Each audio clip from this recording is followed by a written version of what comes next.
오늘 본문은 엘리의 최후를 다루고 있습니다. 이스라엘과 블레셋의 전쟁에서 이스라엘은 이제 패배했습니다. 그 과정에서 엘리의 두 아들은 사망했고 언약궤도 적에게 빼앗기게 되었습니다. 이 비참한 최후를 이제 그런 상황에서 이제 엘리는 그 소식을 듣고 이제 넘어져서 목이 부러져 죽게 됩니다. 굉장히 비극적인 최후죠. 비참한 최후를 맞이한 사사는 비단 그뿐만은 아니었습니다. 끝이 좋지 않았던 사사들은 하나같이 문제가 있는 사사들이었죠. 지금 엘리만 우리가 주목해서 보자면 일단 엘리의 두 아들은 제사법을 굉장히 우습게 여겼습니다.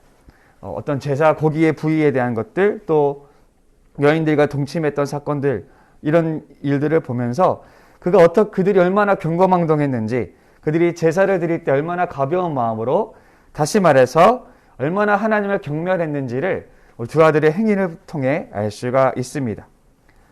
그러나 엘리는 이 두 아들을 아버지로서 제대로 훈육하지 않았고 제재하지 않았습니다.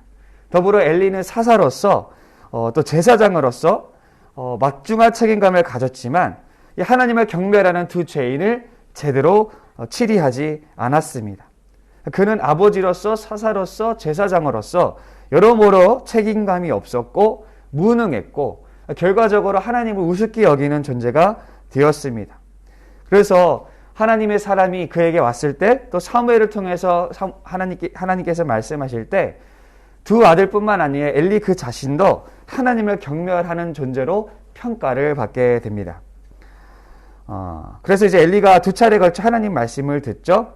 결국 너희들이 죽게 될 것이다. 너희들이 비참한 최후를 맞이할 것이다. 너희들의 후손도 비참한 최후를 맞이하여서 너희 가문에 노인들이 없을 것이다. 이런 하나님의 굉장한 강도 높은 심판 메시지를 받습니다. 사실 엘리가 굉장히 무능한 지도자로 나오고 있어요. 이 엘리에 대한 묘사 중에 그가 나이가 많아 늙었더라, 그의 눈이 어두워 보이지 않았더라라는 그런 표현들이 있는데, 이것은 그의 어떤 신체적인 특징을 이야기하는 것이 아니라 그의 신앙적인 상태를 이야기하는 것이라고 할 수 있습니다. 왜냐하면 그는 사사이자 제사장이었지만 유대 사회를 이끌어갈 지혜력도 많이 부족했던 것 같습니다. 그래서 가장 가까운 두 아들의 죄악을 본인이 보지를 못해요. 그래서 그 두 아들의 어떤 그 악한 행위들을 항상 백성들의 귀를 통해서 듣게 되는 거죠. 그래서 엘리가 말하죠. 내가 백성들에게서 이런 말을 들었다. 분명히 백성들보다 더 가까운 게 자신의 자녀들인데, 바로 가까이 있는 자녀들의 죄악을 그 스스로는 보지 못했고 오히려 백성들의 입에서 그것을 들었다라는 것이죠. 오늘 본문에서도 두 아들의 죽음과 언약궤를 빼앗겼다는 소식을 백성들의 귀를 통해서 듣게 됩니다. 그러니까 가장 나중에 알게 되는 거죠. 가장 빨리 사태를 파악하고 판단하고 처리해야 할 엘리이지만 가장 나중에서야 듣게 되는 거죠. 그래서 오늘 본문에서 엘리가 하는 말이 이런 거예요. 어찌 됨이냐? 일이 어떻게 되었느냐? 그러니까 본인이 알아야 되는 문제를 남에게 물어보는 거예요. 가장 영적인 예민함을 가지고 가장 예민한 판단력을 가지고 가장 앞서서 판단하고 행동해야 되는 사사가 오히려 백성들에게 묻고 있는 거죠. 어떻게 해야 되었느냐? 어떻게 됐느냐? 말 좀 해봐라. 그러니까 사서로서 굉장히 무능한 존재인 거예요. 또 제사장으로서 그 두 아들이 굉장히 제사법을 굉장히 심각하게 어겼음에도 불구하고 아무런 제재를 하지 못하는 모습. 그뿐 아닙니다. 그는 또 하나님의 신임과 임재도 잃었습니다. 여러분, 그 사사이면서 제사장인데 하나님이 엘리에게 직접 말하지를 않아요. 하나님의 사랑을 통해서 말씀하시고요. 심지어 엘리를 수발 들러온 사무엘을 통해서 말씀을 하시는 거예요. 하나님이 엘리에게는 말씀을 안 하시고 사무엘에게, 다른 이름도 없는 무명의 하나님 사람에게 말씀을 하시는데 엘리에게는 직접적으로 말씀하지 않았다는 것.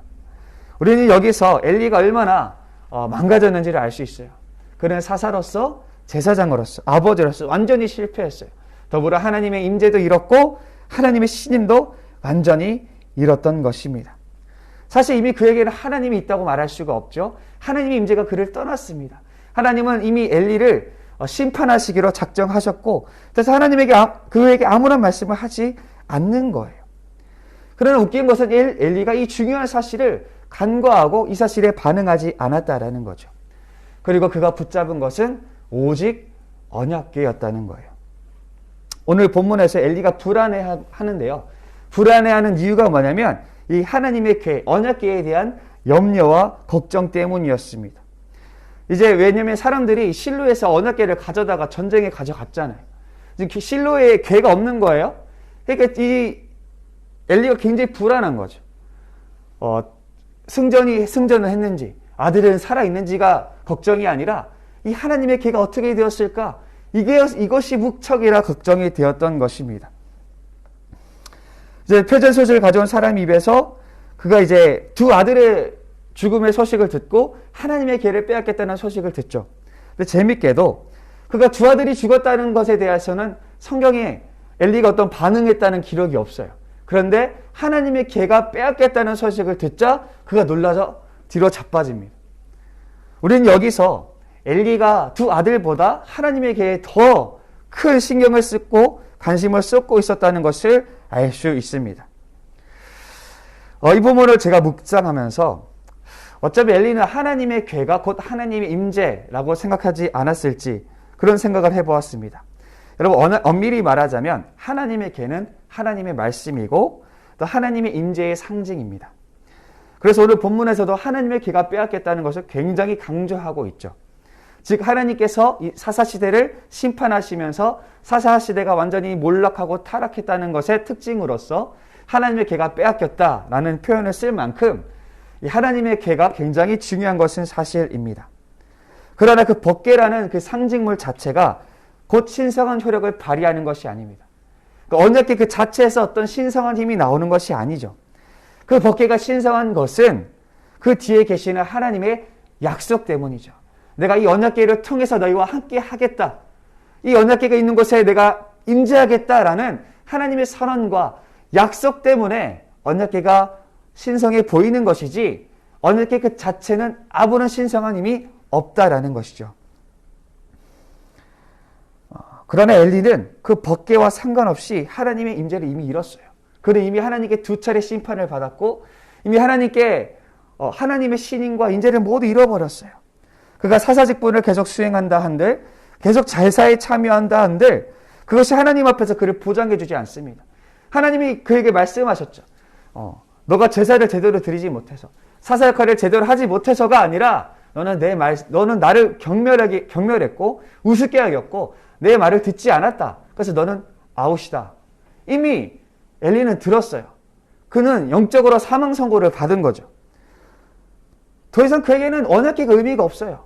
왜냐하면 언약궤를 통해서 언약궤가 의미 있는 것은 하나님의 임재고 하나님의 동행인데 이미 그는 잃어버렸기 때문에 더 이상 그에게는 언약궤가 아무런 의미가 없는 것이죠. 그런데 그래서 바로 엘리가 하나님의 궤에 집착하지 않았을까? 하나님이 이미 자신을 떠났고 더 이상 자신과 함께하지 않는다는 것을 애써 외면하기 위해서 하나님의 임재를 상징하는 그 언약궤만 집착하고 있었던 것이 아닐까? 더 이상 진짜를 소유할 수 없게 된 그는 가짜를 향해 고개를 돌린 것이 아닐까? 그런 생각을 하게 되었습니다. 하나님을 잃은 불안과 두려움을 언약궤를 통해서 해결하려고 했던 것이 아닐까? 언약궤만 있으면 된다. 언약궤만 있으면 하나님이 나와 함께 할 것이다. 언약궤만 있으면 모든 게 만사형통하다. 이게 날 살릴 것이다. 그렇게 생각했을지 모르겠습니다. 오히려 엘리는 법궤를 잃어버렸을 때가 아니라 하나님의 심판을 들었을 때에 더 놀라고 더 두려워했어야 할지도 모릅니다. 사실 똑같은 실수를 후대 이스라엘 사람들이 되풀이하죠. 이스라엘 사회가 한없이 타락해 갈 때에 하나님은 예언자들을 보내어 그들의 심판을 계속해서 예언했어요. 그러나 그들은 예루살렘과 성전이 멸망할 것이라는 예언을 들어도 꿈쩍도 하지 않았습니다. 오히려 하나님이 성전에 함께 하시겠다는 그 약속에만 침취해서 절대 예루살렘은 망하지 않는다. 절대 그 하나님의 성전은 절대 무너질 일이 없다라고 자만하면서 안심했던 것입니다. 그들은 성전이 건재하니 하나님의 은혜도 건재할 것이라 믿었던 것입니다. 여러분 성전이 왜 거룩합니까? 성전에 함께 하시겠다는 하나님의 약속 때문에 거룩한 거죠. 성전 그 자체는 돌덩어리에 지나지 않는데 이 이스라엘 사람들이 그걸 몰랐던 거예요. 그런데 그 하나님의 약속이 이미 철회되었고 내가 더 이상 성전에 있지 않겠다라는 약속이 주어졌음에도 불구하고 이스라엘 사람들은 그 성전에만, 눈에 보이는 상징에만 집착했다라는 것이죠. 결국 그 성전이 파괴되고 무너질 때 그들은 자신의 신앙이 허상이었다는 것을 깨닫게 됩니다. 이스라엘은 아무런 힘이 없는 성전을 붙들었어요. 그 성전이 힘이 있는 이유는 하나님 때문인데 더 이상 그 하나님이 떠나버린 성전은 의미가 없는데 여전히 그들은 그 성전에만 매몰되어 있더라라는 것이죠. 한 번은 어떤 목사님이 우스갯소리로 이런 말씀을 하셨어요. 교회에서 가장 무서운 사람이 누군지 아십니까? 여러분 누굴 것 같으세요? 새벽 예배 한 번도 빠지지 않고 나오는 성도라는 거예요. 왜 그런가 했더니 그분의 머릿속엔 누가 새벽 예배를 언제 빠졌는지 다 기록되어 있다라는 거예요. 이게 실화인지는 알 수 없지만 그 의미는 명확하죠. 우리가 예배를 드리는 이유, 기도를 하는 이유가 무엇입니까? 하나님을 더 잘 사랑하고 섬기고 성도를 이웃을 더 사랑하고 섬기기 위함입니다. 근데 그렇게 열심히 했더니 뭐가 남아요? 자기 의로움이 남는 거예요. 나는 새벽 예배 다 참여하겠다. 요 최근에 이제 우리 개근성 이제 준비 중에 있죠. 네, 나는 다 참여했다. 그것이 자신의 의로움으로 남아서 그것을 오히려 이웃들을 사랑하는 게 아니라 정죄하게 되는 거죠. 그러면 여러분 예배와 기도가 세워진 의미가 무엇입니까? 그 의미가 없어지는 거예요. 그 의미가 상실되는 거죠. 근데 그 내가 새벽 예배 다 지켰다라는 그것만 가짜만 남아가지고 오히려 신앙이 더 망가지더라라는 것이죠. 솔직히 교회에서요. 문제를 일으키는 사람들이 누굴까요? 기도 많이 하고 예배 열심히 참여하고 헌금 많이 내는 사람들. TV에서 스캔들 나는 기독교인들 보면 성경 많이 내는 사람들이 꽤 많더라고요. 여러분 그렇게 참 아이러니하죠. 더 헌신했기 때문에 그것이 어떤 더 건강한 신앙으로 나아가야 될 것인데 오히려 그것이 그들의 의로움이 되어서 그들은 망설임 없이 칼을 휘두를 때가 있습니다. 왜 헌신하는지 그 이유를 모르고 그 너머에 있는 하나님의 뜻을 모르니까 엉뚱한 곳으로 가게 되더라는 것이죠. 여러분 경지망월이라는 말이 있습니다. 달을 보라고 손가락을 가리켰더니 손가락만 본다는 거예요. 당연히 중요한 것은 달인데 달은 잊고서 손가락 가지고 왈가왈부 한다라는 것이죠. 종교적 상징들은 하나님을 가리키는 손가락이라 할 수 있습니다. 성전, 율법, 언약궤들, 오늘날 우리가 교회, 예배, 직분, 봉사, 그 모든 종교적 헌신들은 그 너머에 있는 하나님의 뜻을 발견하지 못할 때 다 가짜입니다. 중요한 것은 그 안에 녹여져 있는 하나님의 뜻이고 하나님의 의도라는 것이죠. 엘리가 이것을 놓쳤습니다. 하나님의 언약궤가 하나님 말씀이라고 한다면 엘리는 지금 자신을 향한 하나님 말씀이 분명히 선포되었어요. 그러나 하나님 뜻을 분명히 알고 있어요. 그러나 정작 그 말씀에는 반응하지 않으면서 빈 껍데기인 언약궤에만 반응했더라는 것이죠. 언제나 중요한 것은 가장 중요한 것은 하나님이고 언제나 어떤 상황에서도 가장 우선시 되어야 할 것이 하나님의 뜻인 것입니다.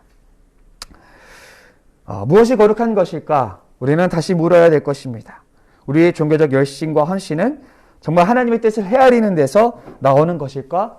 되짚어야 할 것입니다.